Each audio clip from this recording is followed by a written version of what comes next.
Startups, a vibrant embodiment of creativity, risk-taking, and an unwavering belief in the power of possibility, holding the power to change the world. Startup founders we see on the internet seem to be living the dream life, but we mostly only see the success stories of well-known startups, which could sometimes be pretty misleading. Building a startup is a path that requires extreme dedication, willpower, and smart decisions. But everyone has thought to start one at least once in their life. And I'm one of them. So I've had this idea for quite a while now. So I started, brainstorming and planning and researching, and I also started building it a bit. As a developer, it's hard to not just start building right away. And I wanted to share my thought process throughout this, early phase. And keep in mind, I have zero experience with like entrepreneurship or starting a startup or a business or anything. And so please don't judge me too harshly. But I think, by making this video, I'll be able to provide a unique insight. So I started off by asking myself these important questions. The first one was, what does it do?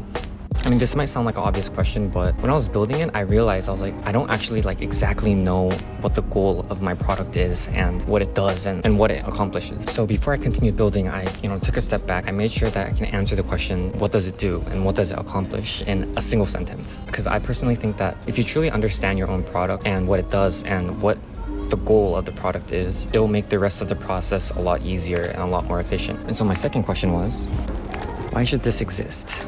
So I was like, okay, so let's say I built my product and it's in the market. Why the heck would anyone use it? Why wouldn't people just use another product that does something similar? It's kind of like how Clubhouse got super hyped and they got Elon Musk and Mark Zuckerberg on it, but it kind of flopped because people could just use Instagram. Obviously it's not the same, but it's still social media, so you can just go on Instagram and be social online. You can video call people, you can do lives, And so my third question was, how is it scalable?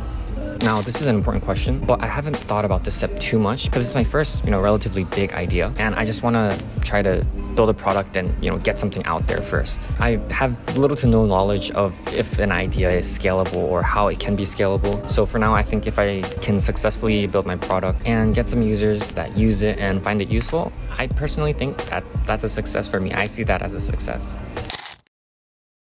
For today's video, I've partnered with Ultrahuman. Ultrahuman is a longevity and health monitoring platform that designs, manufactures, and sells a bunch of different products that integrate technology in people's lives to improve their health. And the other day, Ultrahuman sent me their Ultrahuman Ring Air, which is their new smart ring that empowers you to stay on top of your body's vitals, such as heart rate and blood oxygen saturation, and a lot more. And actually, I have it on right now, as you can see. I went with the matte gray.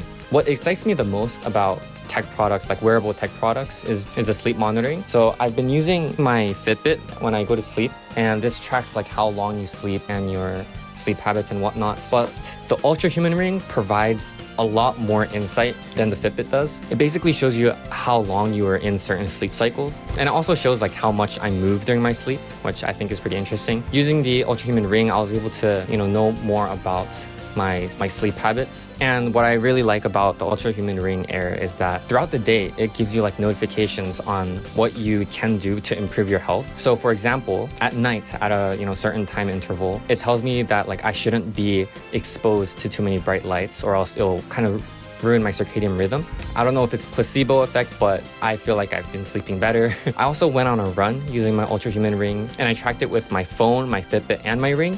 And the ring was actually super accurate as well, because usually my phone and my Fitbit is pretty reliable. So when I first used the ring, I was a little bit skeptical, but it was actually very accurate. And so I think the GPS tracking system works well. I think it uses Apple Maps. If I were to give some constructive feedback, I would say I think the UI of the app can be fixed a little bit. Sometimes it's a little bit too cluttered, and so it's kind of hard to see, what's what. Other than that, the functionality of the ring itself, which is the main part of the ring, is really good, I would say, and it accomplishes the job. So if you want to learn more about Ultrahuman, and if you want to grab an Ultrahuman Ring Air yourself, check out their website using the link in the description below and use code HAN10, which is HAN 10, to get 10% off of your purchase. Now back to the video.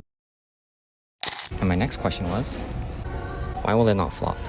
One of my fears is that I build my product and I launch it and absolutely no one uses it. And I actually think that's pretty likely in my case because my target audience is not exactly everyone, It's for a specific group of people. I mean, it's not a small group, but it is for a specific group of people. And so why didn't I think of an idea that everyone can use? I mean, I did. I actually came up with a bunch of different ideas during my brainstorming process, but it's an idea that I really wanted to work. And the biggest reason why it won't flop, I have the power of God and anime on my side. And my last question was, who are my competitors? And this is actually the part that got me excited the most, because I spent a decent amount of time researching different platforms that provide the same service, and there are actually almost like none.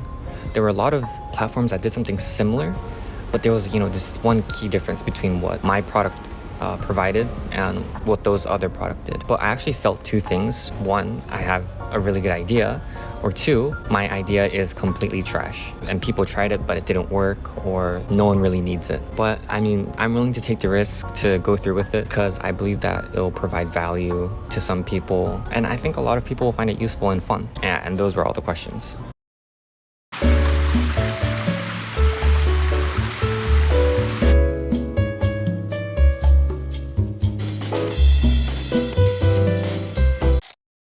For the tech stack, I'm using the MERN stack with Next.js and Tailwind. You might be wondering, why am I using Express when I have Next.js that has the serverless functions? I wanted my project structure to be kind of intuitive, and so I wanted a clear distinction between the front end and the back end. And I think I read somewhere that it's more stable or something like that. But because of using both Next.js and Express, I did have a lot of problem with the authentication and authorization for the accounts, for having like a user and account system. That held me back for like 2 days. But yeah, I feel like I'm in this early phase where I just am constantly thinking about it. And I'm gonna try to leverage this like ambition, this feeling, and this motivation. I don't know how long it'll take me, but I'm planning on, documenting my entire journey. So this might be the first episode of, a startup series or a project building series. So I hope you guys stick around to see my progress. But yeah, that's all I have for today. I will see you guys next time.